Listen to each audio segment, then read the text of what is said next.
नमस्कार, पॉलिटिकल पंचायत में आपका स्वागत है। मैं हूं प्रदीप डबास। पूर्व उप प्रधानमंत्री चौधरी देवीलाल की 108वीं जयंती के मौके पर कल यानी 25 सितंबर को जींद में आयोजित होने वाले सम्मान समारोह पर सभी की नजरें टिकी हुई है। चौधरी देवीलाल को देश की राजनीति पर अपनी मजबूत पकड़ रखने वाले और सत्ता पक्ष को चुनौती देकर समान विचारधारा को एक साथ खड़े करने वाले बड़े नेता के तौर पर जाना जाता था। इस बार इंडियन नेशनल लोकदल प्रमुख ओम प्रकाश चौटाला के जेल से बाहर आने के बाद 25 सितंबर की इस रैली पर राजनीति में दिलचस्पी रखने वाले हर एक शख्स की निगाहें लगी हुई है। इसे थर्ड फ्रंट की नींव के तौर पर भी देखा जा रहा है। इंडियन नेशनल लोकदल के सम्मान समारोह में पार्टी के राष्ट्रीय अध्यक्ष चौधरी ओम प्रकाश चौटाला मुख्य वक्ता होंगे, जो लंबे समय बाद प्रदेश की राजनीति से रूबरू होंगे।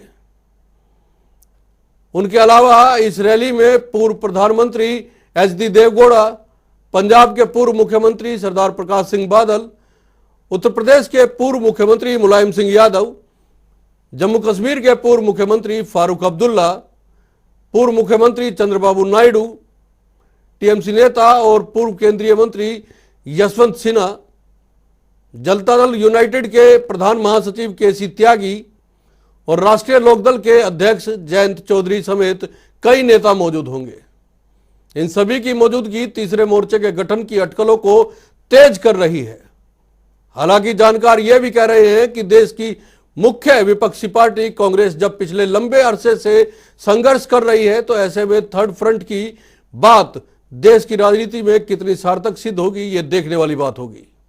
सवाल यह भी है कि क्या रैली इंडियन नेशनल लोकदल में कुछ जान फूंक पाएगी? क्या वाकई इस रैली से तीसरे मोर्चे की संभावनाओं को बल मिल सकता है? इन सभी सवालों पर, विषयों पर, बिंदुओं पर आज चर्चा करेंगे। हमारे साथ चर्चा में भारतीय जनता पार्टी की ओर से विजेंद्र नेहरा साहब रहेंगे, सुमित गौड़ साहब कांग्रेस से हमारे साथ रहेंगे, रजत पंजेटा साहब इंडियन नेशनल लोकदल से जो कल रैली होने वाली है उस पार्टी से पक्ष रखेंगे अपना, और अनिल आर्य साहब वरिष्ठ पत्रकार के तौर पर विश्लेषण करेंगे रैली को लेकर। स्वागत है आप सभी का। धन्यवाद। अनिल जी, पहला सवाल आप ही से, किस तरह देखा जाए थर्ड फ्रंट की सुगबुगाहट 25 सितंबर की रैली यानी कल की रैली से लेके लगाई जा रही है। एक अटकलों का दौर तेज हो गया है कि तमाम विपक्ष के नेता, बड़े नेता एक साथ आ रहे हैं, एक मंच पर आ रहे हैं। किस तरह देखेंगे इसे? प्रदीप जी, विपक्ष को राजनीति जरूर करनी चाहिए जी, और ये थर्ड फ्रंट का जो सुगबुगाहट है, ये अच्छी बात है। उस वक्त जब कांग्रेस बहुत एक्टिवली, बहुत स्ट्रांगली काम नहीं कर पा रही है, थर्ड फ्रंट के नाम पे जो क्षेत्रीय दल है, चाहे वो मुलायम सिंह की पार्टी हो, चाहे वो चौटाला साहब की पार्टी हो, चाहे देवगौड़ा साहब की पार्टी हो, या जो तमाम जो दल है, जो क्षेत्रीय दल है, वो एकजुट होकर अगर कोई थर्ड फ्रंट बनाने की कोशिश करते हैं तो अच्छा प्रयास करना चाहिए। लेकिन सवाल ये है कि ये थर्ड फ्रंट आज तक कितने कामयाब हो पाए और अब कितने कामयाब होंगे, क्योंकि जिन जो दल के लोग इकट्ठे हो रहे हैं, उन दलों की अब स्थिति उनके प्रदेश में क्या है। हरियाणा में इंडियन नेशनल लोकदल की स्थिति हो, या अकाली दल की पंजाब में स्थिति हो, या देवगौड़ा साहब की वहां स्थिति हो, ये जो तमाम जो आकलन है, ये जो चीजें हैं, ये बहुत बड़ा रोल प्ले करेंगे।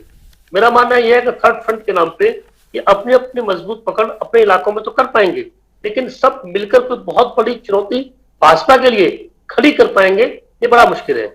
आपने देखा होगा कि जब बंगाल के चुनाव हुए थे, पश्चिम बंगाल के चुनाव हुए थे, वहां जब ममता बनर्जी रिपीट हुई, तब ये चर्चा चली कि ममता को आगे रख के थर्ड फ्रंट का गठन किया जाए। उसमें केजरीवाल भी शामिल हो गए, तमाम लोग शामिल होने की कोशिश की गई थी, लेकिन थर्ड फ्रंट का जो शुरुआत शुरू हुई थी वही खत्म हो गई। ये थर्ड फ्रंट के नाम पे कोई भी ये तब सक्सेस हो सकता है कि जब इसमें ये लोग भी शामिल हो, चाहे ममता हो, चाहे केजरीवाल हो। अगर तमाम विपक्षी दल जो है, जो जितने रीजनल दल है, वो एकजुट कर आगे बढ़ पाएंगे, उसके बाद भी मैं मान के चलता हूँ कि थर्ड फ्रंट के नाम पे केवल और केवल जो अपना स्थानीय राजनीति है, जो अपने प्रदेश की राजनीति है, वहां तो ये एक ताकत दिखा सकता है कि तमाम दल हमारे साथ हम कुछ कर पाएंगे। लेकिन बहुत बड़ी चुनौती कभी भी ना पहले कभी बन पाए, ना आगे कभी बन पाएंगे। मुझे नहीं लगता कि वो एक बड़ी चुनौती भाजपा के लिए बन सकते हैं। एक बात और प्रदीप जी, आप देखिए कि वोटर अब बहुत जागरूक है। आज के वोटर में 10 साल के वोटर में 20 साल पहले के वोटर में बड़ा फर्क है। आज का वोटर ये जानता है कि अगर राष्ट्र केंद्र स्तर पे कोई ऐसी सरकार हो जो 6 महीने 8 महीने डामाडोल रहे, तो मुझे लगता नहीं कि उन चीजों को लेके, और जब अगर थर्ड फ्रंट आता है और थर्ड फ्रंट को प्रयास करता है, तो जो सरकार बनेगी वो ऐसी सरकार होगी डामाडोल सरकार।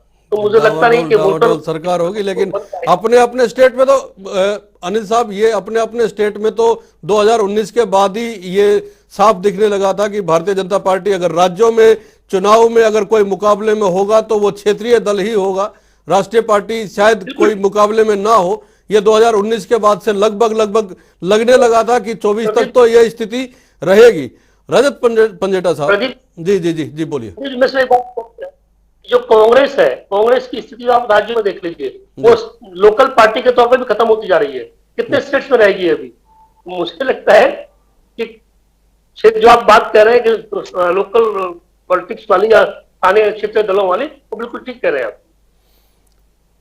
रजत जी, काफी महत्वपूर्ण कल की रैली आप लोग मान के चल रहे हैं, बड़े बड़े चेहरे आप लोगों ने मंच पे उपस्थित करने की कोशिश की है, एक संदेश क्या देना चाहते हैं?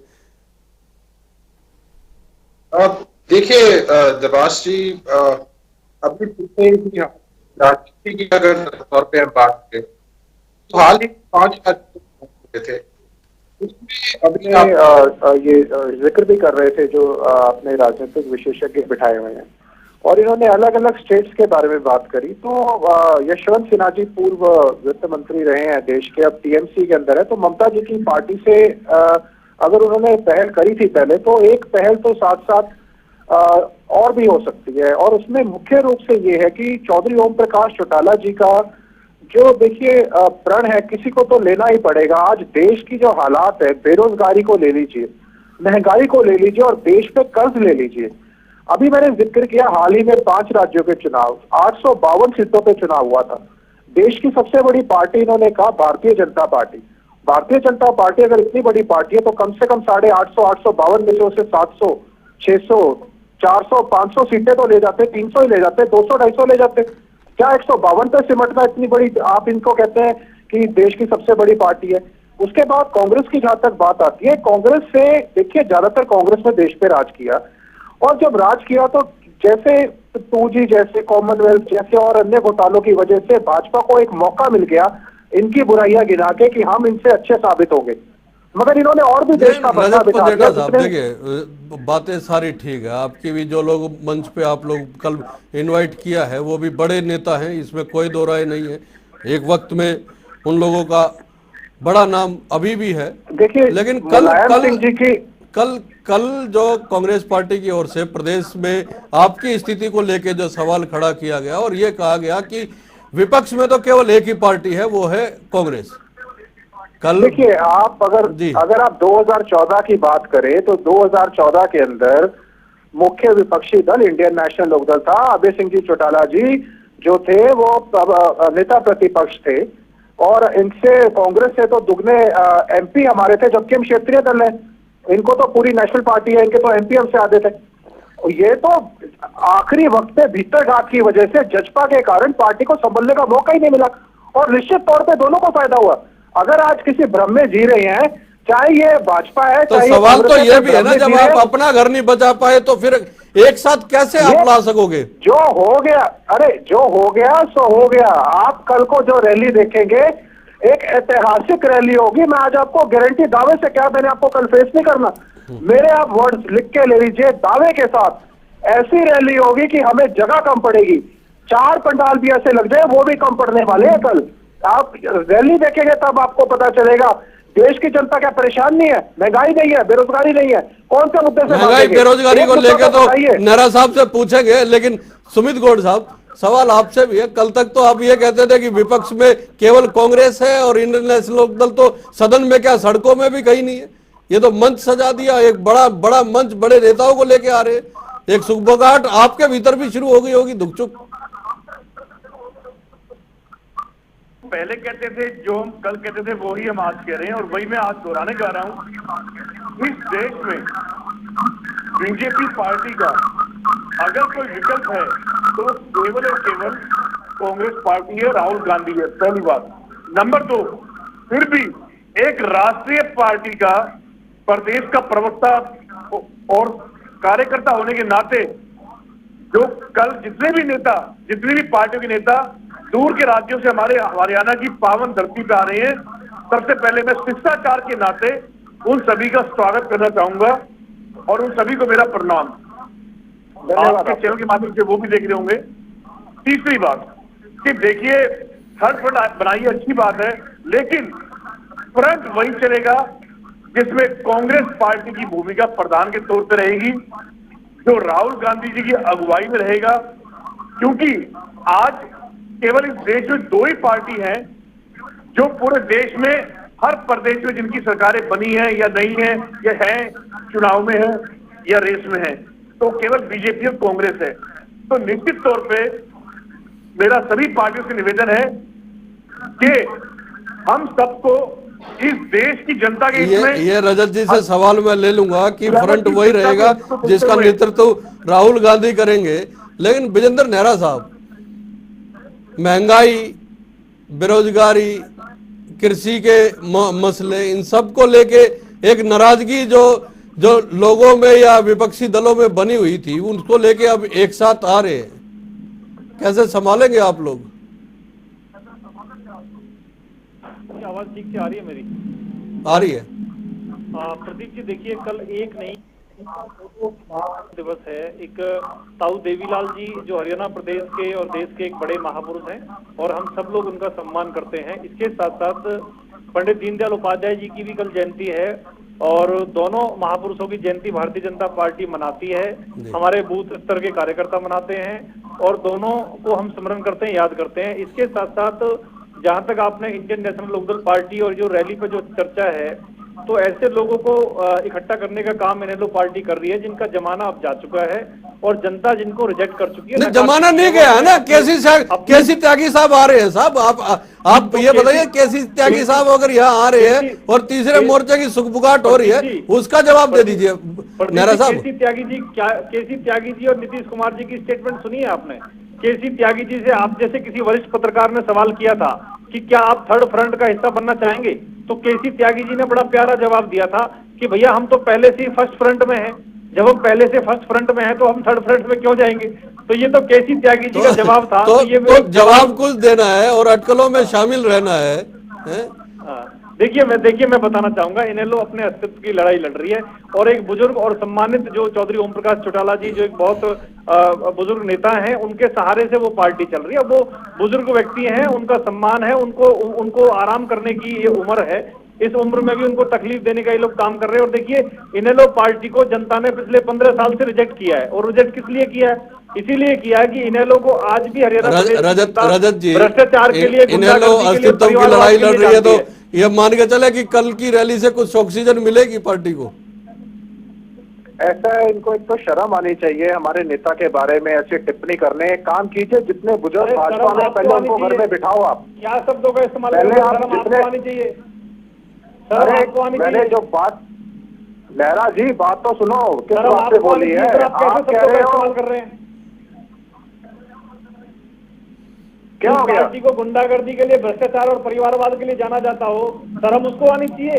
या जो पार्टी ईमानदारी से जानी जाती है उसको आनी चाहिए। लोग आपने गोलियों से मरवा दिए, 650 लोग। अरे कंडेला कांड में किसानों को मरवाने वाले लोग, शर्म आने उनको आनी चाहिए जो कंडेला कांड में किसानों को शहीद कराते हैं। क्या उनको आनी चाहिए जो किसानों को खुलेआम गोली चलाते हैं? शर्म उन लोगों को आना चाहिए जो कंपनियों के सामने गड्ढा खुदवाते थे। शर्म उन लोगों को आना चाहिए जो कंपनियों के सामने गड्ढा खुदवाते थे।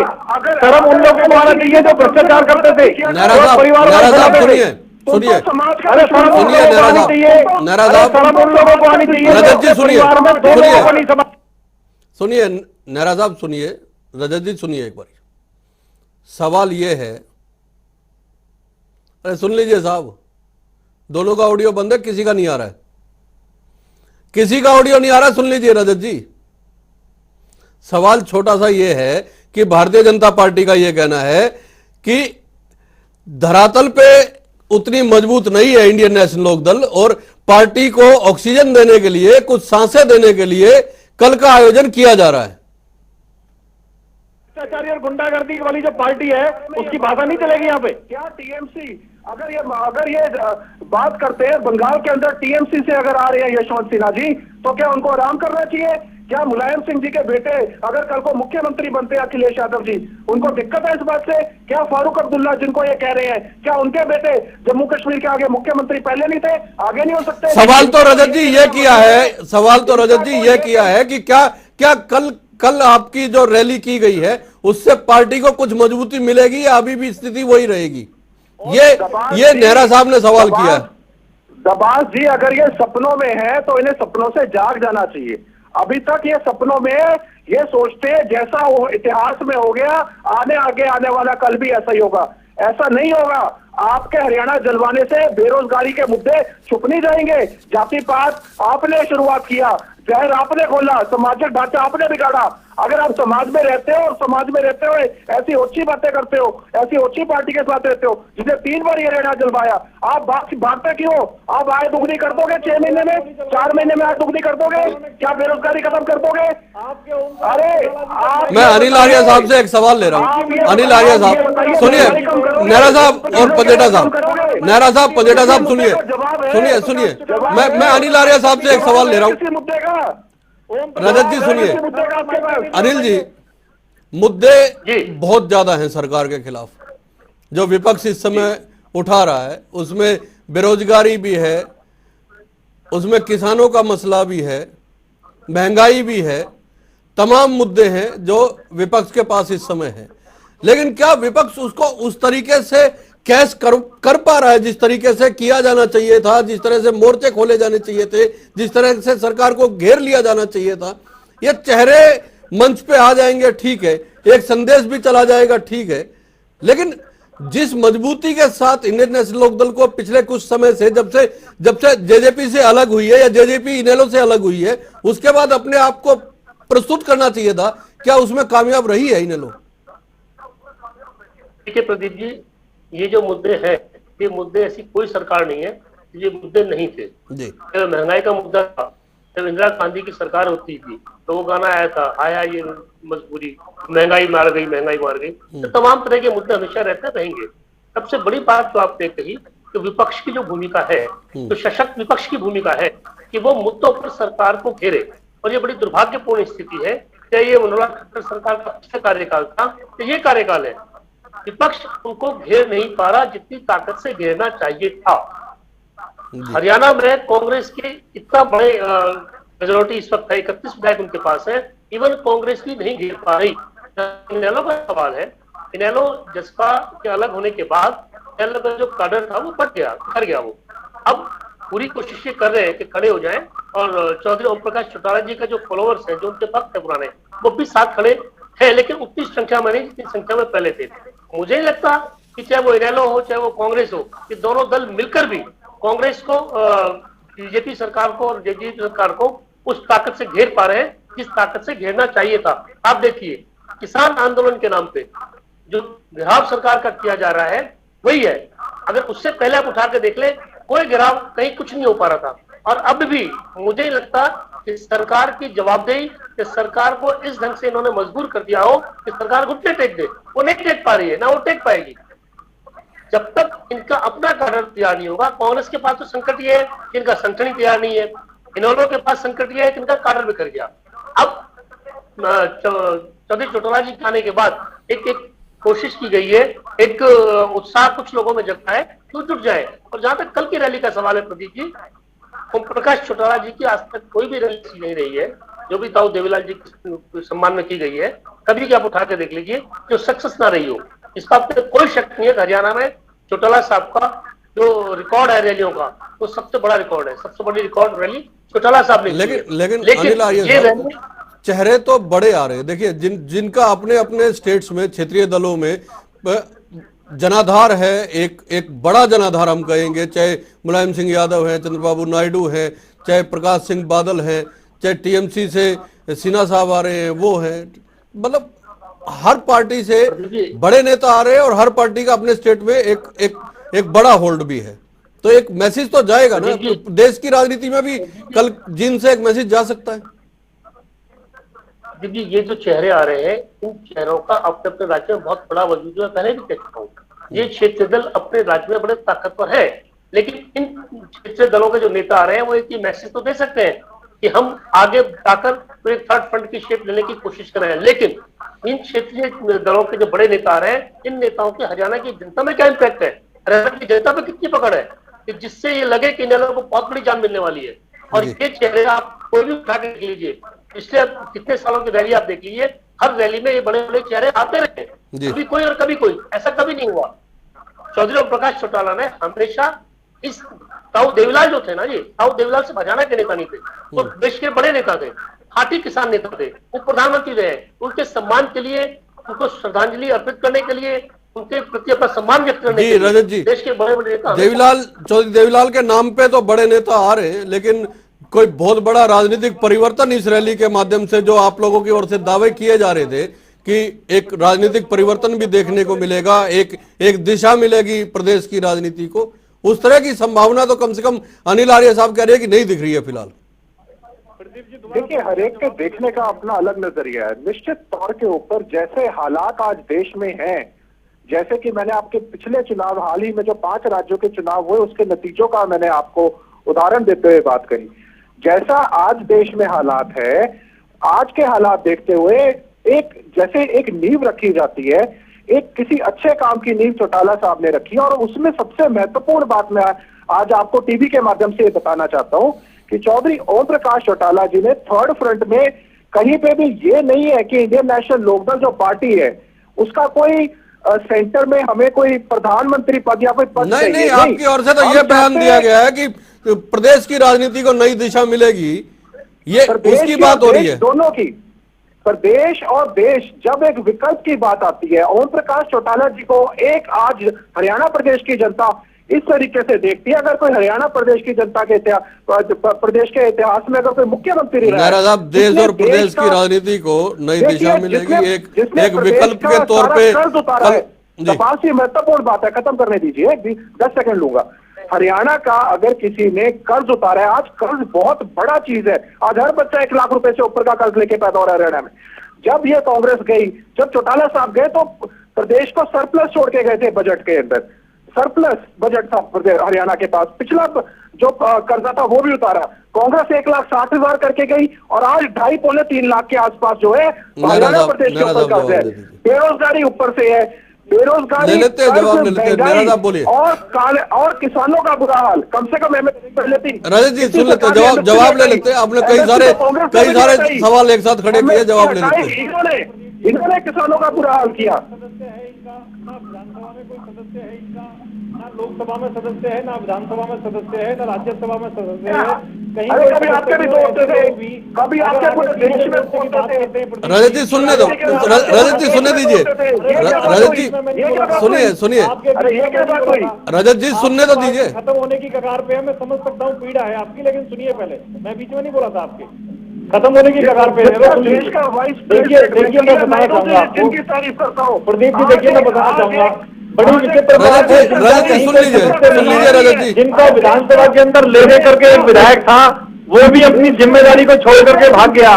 ऐसे व्यक्ति भी जब तीसरे मोर्चे की बात करते हैं तो इससे बड़े हास्यास्पद बात और क्या होगी, जब 2004 के चुनाव में, 2009 के चुनाव में, 2014 के चुनाव में, 2019 के चुनाव में जनता ने इनकी जमानत जब्त कर दी।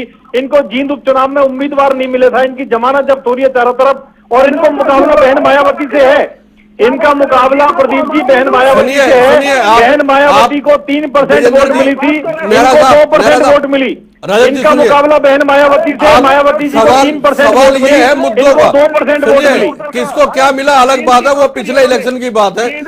आज का सवाल ये है कि महंगाई से, किसानों के मसले से, बेरोजगारी से जनता त्रस्त है और आपके खिलाफ सब इकट्ठा होना चाहते हैं, एक मोर्चा बनाना चाहते हैं। इंडियन नेशनल लोकदल का कहना है कि कल की रैली से प्रदेश की, देश की राजनीति को एक दिशा मिलेगी, जो सरकार के काम लोगों तक पहुंचाने का करेंगे कि किस तरह से लोगों को परेशानी हो रही है, यह बताने का काम करेंगे। इस पे जवाब चाहिए आपका। देखिए प्रदीप जी, मैं इसी पे जवाब दे रहा हूँ। कल इनका डमडमा पिट जाएगा, इन्हें लोग की दुकान खाली है, कल सबको और अच्छी तरह से जानकारी हो जाएगी इनके देखिए आप कितनी बुरी हालत कल होती है। जो रिजेक्टेड माल है, जो स्क्रैप माल है पूरे देश का, उसको इकट्ठा करके लोग प्रयास कर रहे हैं। इनको कोई अस्तित्व नहीं है। इनेलो पार्टी का हरियाणा प्रदेश के अंदर जो अस्तित्व है वो खत्म हो चुका है। इनका कोई वजूद नहीं है। और भारतीय जनता पार्टी को गुजरात के रिकॉर्ड को तोड़ने के साथ हमारे जो कार्यकर्ता है उन्होंने संकल्प लिया है प्रदीप जी कि हम गुजरात के रिकॉर्ड को तोड़ेंगे। और गुजरात के अंदर जैसे 6 बार लगातार हमारी सरकार बनी है, इसी तरह से हरियाणा प्रदेश के अंदर माननीय मुख्यमंत्री श्री मनोहर लाल जी के नेतृत्व में लगातार भारतीय जनता पार्टी की तीसरी बार भी, चौथी बार भी गुजरात के रिकॉर्ड को तोड़ने का संकल्प हमने किया 6 बार के को। ये चाहे शेख चिल्ली की तरह दिन में सपने देखते रहे प्रदीप जी, चाहे शेख चिल्ली की तरह दिन में सपने देखते रहे, होने वाला आखिर में इनेलो की दुकान पूरी तरह से खाली है। इनका अस्तित्व खत्म हो चुका है। अब ये जनता को सिगुफा देकर के ना, जनता को नया नया सिगुफा देकर के बहकाने का काम कर रहे हैं। इनका काम ही है ये झूठ की और लूट की और भ्रष्टाचार की, परिवारवाद की राजनीति करते हैं। ये परिवारवाद की, भ्रष्टाचार की, गुंडागर्दी की राजनीति करते हैं। इनका मामला खत्म हो चुका है। इनका अस्तित्व नहीं है प्रदीप जी। रजत जी सुनिए, सुमित गौड़ साहब, बड़ा सवाल ये है कि कांग्रेस को लेके लगातार किसानों की अगर हम बात करें तो मुझे अपनी कंडेला कांड का माफी मांग रहे थे आप 2 दिन पहले। अभी इस तरह नहीं होगा, माफ नहीं करेगी कंडेला कांड के लिए। इस तरह नहीं होगा, इस तरह नहीं होगा। आप ऑडियो डाउन कीजिए, दोनों की ऑडियो डाउन कीजिए। बोलिए सुमित गौड़ साहब। प्रदीप दबा मैं एक बात कहना चाहूंगा। एक बात साफ तौर पे साफ है, रजत पंडिता जी एक सेकंड दबा बोलिए सुमित जी, बोलिए। दबा जी, मैं इतना कहना चाहूंगा, कल की तारीख में एक बात का एहसास बीजेपी को हो जाएगा, इनेलो को हो जाएगा, और जितने भी नेता आ रहे हैं दूर दराज से, जो सम्मानीय नेता आ रहे हैं अपनी अपनी पार्टियों के, कल इन सबको समेत बीजेपी, ये इन्हें एहसास हो जाएगा कि केवल कांग्रेस ही विकल्प है इस देश में, प्रदेश में। और आज इस बात का प्रमाण यहां से है, जितनी भी क्षेत्रीय, अगर आज की डेट में आखिर में अनिल साहब उसी बात पे आते हैं जिससे आपने शुरुआत की थी कि क्षेत्रीय दल विकल्प हो सकते हैं स्टेट्स में, लेकिन कांग्रेस एक बड़ा विकल्प नहीं बन पाई है। लेकिन सुमित गौड़ साहब कह रहे हैं कि विकल्प तो कांग्रेस ही बनेगी। देखिए, राजनीति में बड़े बड़े दावे करना, सपने देखना हर कोई देख सकता है। जब चुनाव में 10 उम्मीदवार होते हैं, जिसको मालूम है कि आपकी 5,000 वोट भी नहीं आनी, वो भी दावा करता है कि मैं सीएम बनूंगा। सवाल ये नहीं है। देखिए, कांग्रेस इस देश में अगर कोई विकल्प बन सकता है तो ये मानना पड़ेगा, कांग्रेस का जो जनाधार है, जो कार्यकर्ता है, जो वर्कर है, शुभचिंतक है, वो राष्ट्र देश के हर कोने में है। ऐसी बात नहीं है। अभी तो दिक्कत ये आ रही है कि इनका जो नेतृत्व है, जो केंद्रीय नेतृत्व है, वो इतना सशक्त नहीं है कि पूरे संगठन को, पूरी पार्टी को जोड़ सके। अगर हरियाणा राज्य की बात करें, जहां 8 साल से अभी कांग्रेस ये नहीं तय कर पाई कि आपका ब्लॉक का अध्यक्ष कौन होगा, जिला का अध्यक्ष कौन होगा, तो उसकी स्थिति क्या है वो आप हम सब जानते हैं। मेरा मानना यह है प्रदीप जी कि अगर तीसरे मोर्चे के रूप में कोई शेप अगर कोई लेता है तो उसके लिए बहुत बड़े प्रयास करने पड़ेंगे। मैं नहीं मान के चलता कि कल जो कोशिश की जा रही है, इनेलो कुछ भी दावे करे तो वो थर्ड फ्रंट का कोई शेप लेगा, नहीं संभव है।